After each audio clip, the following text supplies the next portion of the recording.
There's a wild man in everybody, you know. It's like all I am is a conductor of mayhem. I like to see people. Throughout his long career in rock and roll, Ozzy Osbourne became known for his wild behavior, theatrical performances, and larger-than-life personality.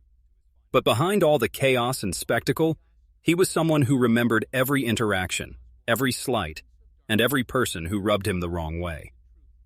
Near the end of his career, in what was described as his most honest interview, Ozzy opened up about the musicians he genuinely couldn't stand. These weren't just professional disagreements or competitive rivalries.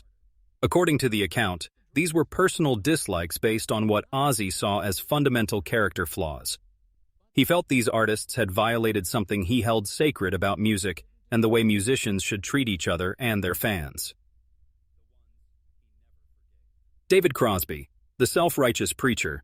Ozzy's dislike of David Crosby ran deep and personal.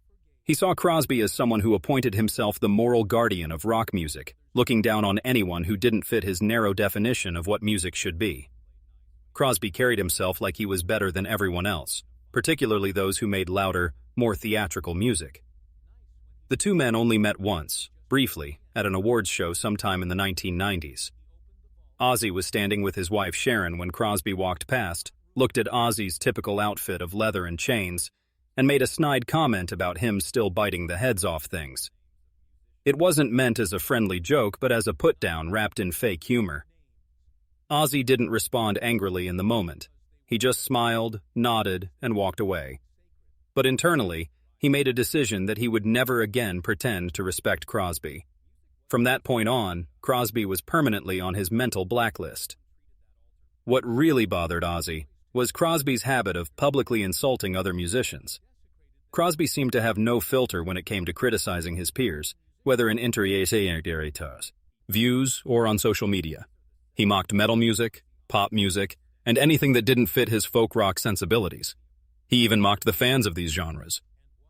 Ozzy didn't deny that Crosby had talent as a singer, but he felt that talent was overshadowed by arrogance and bitterness. He saw Crosby as someone who sang not to connect with people, but to lecture them. Crosby represented everything Ozzy hated about musical elitism, the attitude that some forms of music were inherently superior to others. In Ozzy's view, Crosby spent decades disguising his personal bitterness as wisdom. He positioned himself as a purist, but Ozzy saw him as someone who simply lacked the courage to embrace the chaos and energy that made rock music exciting. Morrissey, the professional sad man. If there was one musician Ozzy absolutely could not tolerate being around, it was Morrissey. Ozzy felt that Morrissey had turned sadness into a carefully crafted brand rather than expressing genuine emotion. Where Ozzy wore his struggles and madness openly and authentically, he felt Morrissey treated his melancholy like a museum piece, something to be admired from a distance. Morrissey had been openly critical of heavy metal music, calling bands like Black Sabbath grotesque. While he never mentioned Ozzy by name, the implication was clear. He spoke about guitar-heavy music as if it were somehow offensive to his refined sensibilities. This philosophical difference ran to the core of how the two men approached music. Ozzy believed music should be raw, immediate, and honest, a way of surviving life's hardships. Morrissey, in Ozzy's view, treated music like poetry class, something intellectual and removed from real emotion. The two men met only once at an industry dinner in the early 2000s. According to Ozzy's recollection, Morrissey entered the room like he was allergic to happiness. When Morrissey approached him and asked why he needed to shout so much in his music, Ozzy's response was simple and direct: "To drown you out." That brief exchange summed up their fundamental incompatibility. Ozzy couldn't stand the way Morrissey positioned himself as some kind of wounded oracle, whispering doom to his devoted followers. He felt Morrissey wore misery like cologne, spraying it on anyone who got too close. What bothered Ozzy most was the sense that Morrissey didn't want to heal from whatever pain inspired his music. Instead, he seemed to want to be tragic forever, as long as it continued to pay. Ozzy felt this was a fundamental betrayal of what music should be about, not performing suffering for applause, but working through it honestly. Axl Rose, the leather-clad dictator. Ozzy had a complicated relationship with the idea of Axl Rose. He could appreciate wildness and chaos. After all, he embodied those qualities himself. He could even understand and respect madness when it came from a genuine place. But cruelty was different, and Ozzy felt that Axl crossed the line from wild into genuinely cruel. The issue wasn't with Guns N' Roses' music. Ozzy admired the rawness and energy of their early work. But the stories that emerged about Axl's behavior toward crew members, opening acts, and even his own bandmates painted a picture of someone who enjoyed having power over others. Ozzy heard about the tantrums, the walk-offs, the fights in dressing rooms. He heard about opening acts being cut from tours without warning and crew members quitting mid-tour because they couldn't handle working under Axl's demands. This pattern of behavior made Ozzy decide early on that he would never work with Axl, no matter what opportunities arose. The defining moment came during a festival in Germany where both acts were supposed to perform. Fans had bought tickets expecting to see both performers. Ozzy showed up and was ready to play. Axl, however, was in a hotel an hour away, reportedly having a tantrum over a missed food delivery and stage decorations he didn't like. He never showed up, offered no warning, and gave no apology. Ozzy ended up extending his own set to fill the time and keep the crowd from getting angry. After the show, his comment was simple. The fans showed up, I showed up, he didn't. That tells you everything. This incident reinforced Ozzy's belief that Axl had forgotten the fundamental compact between musicians and their audience. No matter how successful you become, you owe something to the people who support you and the crew who make your shows possible. In Ozzy's view, Axl forgot this the moment he became famous. Ozzy never regretted avoiding collaborations with Guns N' Roses. When asked about it years later, he said he never needed to see the circus when he already knew what the clown was like backstage. Ted Nugent, the never-ending speech. Ozzy's problems with Ted Nugent had nothing to do with politics and everything to do with volume. Not the musical kind, but the verbal kind. Every time Nugent opened his mouth, Ozzy felt that music died a little. Nugent had transformed from being primarily a musician into being primarily a broadcaster, always delivering speeches that nobody asked to hear. Ozzy had shared backstage areas with people of all political persuasions throughout his career. What mattered to him was whether someone could have a conversation rather than just delivering monologues. Nugent, in Ozzy's experience, only knew how to speak in declarations and final judgments. Their first significant interaction happened at a festival in the early 1990s. Ozzy had just finished performing when Nugent approached him uninvited and launched into a 10-minute speech about real musicianship and respecting American values. Ozzy listened politely for a minute or two, then simply walked away while Nugent was still talking. This interaction confirmed what Ozzy had already suspected about Nugent, that he wasn't actually interested in having conversations with other people. He was more interested in hearing his own voice and delivering his opinions to anyone within earshot. What sealed Ozzy's dislike was when Nugent publicly called him a circus act, mocking his theatrical style and stage presence. Ozzy never responded publicly, but privately he dismissed Nugent as being like a fireworks display, big, loud, pointless, and over too fast. Ozzy felt there was something cowardly about Nugent's constant need to be the loudest voice in any room. He wanted to be feared rather than truly heard, and once you actually listened to what he was saying, it often fell apart under scrutiny. While Ozzy acknowledged that Nugent was technically skilled as a guitarist, he felt that skill was overshadowed by the constant need for attention and validation. Real rebels, in Ozzy's view, didn't need megaphones to feel important. Lars Ulrich, the metal accountant. Ozzy's relationship with Metallica was complicated. He had tremendous respect for James Hetfield and felt that Hetfield's controlled fury came from genuine pain and experience. He admired Metallica's songwriting and their ability to sustain their career over decades. But Lars Ulrich was a different story entirely. Ozzy felt that Lars played drums like he was giving a business presentation, technically proficient but emotionally cold.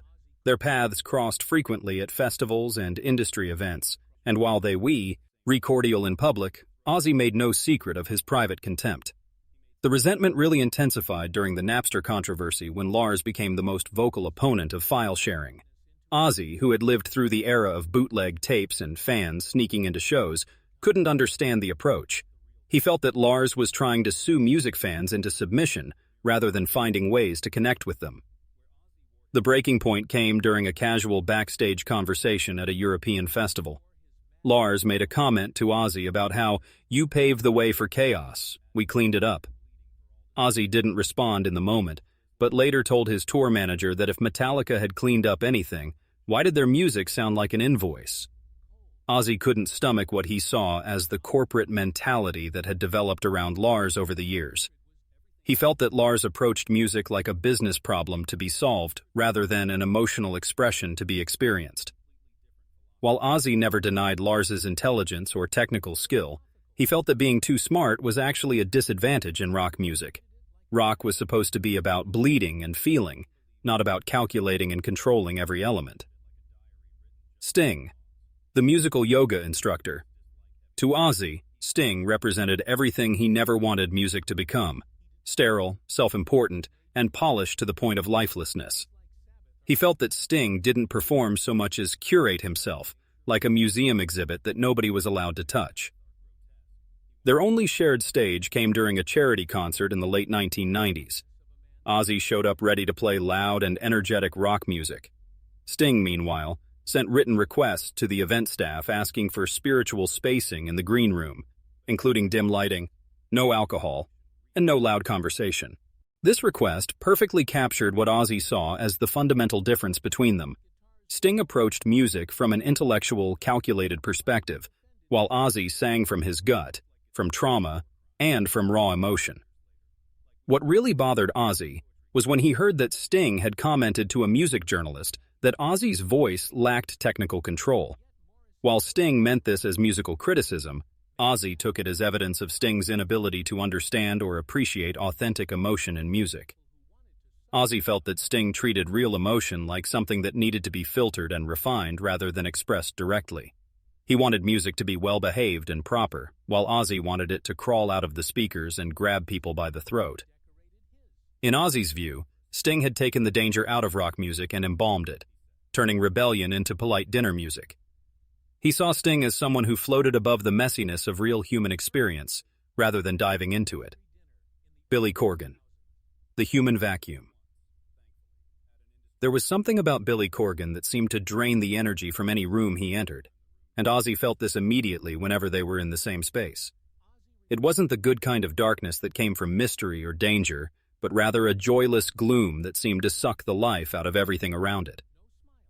They were booked on the same festival lineup once, and Ozzy noticed the difference in their approaches immediately. Ozzy arrived early, made rounds greeting other bands and crew members, and took photos with fans and staff. Corgan stayed sealed in his dressing room with the curtains drawn, avoiding all interaction and treating everyone like an inconvenience. When Ozzy tried to approach Corgan backstage for a friendly introduction, Corgan barely acknowledged him, offering only a limp nod while continuing to tune his guitar as if Ozzy wasn't even there. This interaction told Ozzy everything he needed to know about Corgan's character. It wasn't just rudeness, it was a fundamental emptiness and disconnection from other people. Ozzy felt that Corgan had built walls around himself not out of fear, but because he wanted to be the only person inside. While Ozzy never mocked Corgan's music and admitted it was technically competent, he felt it sounded like someone making music for ghosts, pale, hollow, and forgettable. Most disturbing to Ozzy was that the music had no soul behind it, no fight or fire. Ozzy felt that Corgan had made depression his business model rather than trying to work through it or transform it into something meaningful.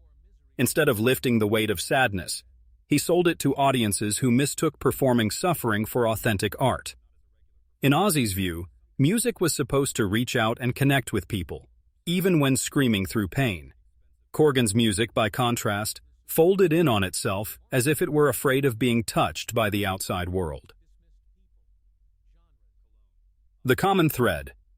Looking at these 7 musicians that Ozzy reportedly disliked, several common themes emerge. In each case, Ozzy seems to have been bothered not by musical differences, but by what he perceived as character flaws that affected how these artists treated other people and approached their craft. He couldn't stand self-righteousness and the attitude that some forms of music were inherently superior to others. He was bothered by cruelty toward fans, crew members, and fellow musicians. He disliked performers who seemed more interested in being worshipped than in genuinely connecting with their audiences. Most fundamentally, Ozzy valued authenticity above all else. He could forgive almost any musical style or personal quirk, but he couldn't tolerate what he saw as fakeness, whether that was manufactured emotion, calculated rebellion, or treating music as a business opportunity rather than an honest expression. These weren't just professional disagreements for Ozzy. They were violations of what he considered sacred about music and the responsibility that comes with being able to reach people through art. In his view, music was supposed to be about survival, connection, and honest expression of human experience, not about ego, superiority, or careful image management. The fact that he carried these feelings for decades suggests they ran much deeper than simple personality conflicts. They represented fundamental disagreements about what music should be and how musicians should conduct themselves both on and off stage.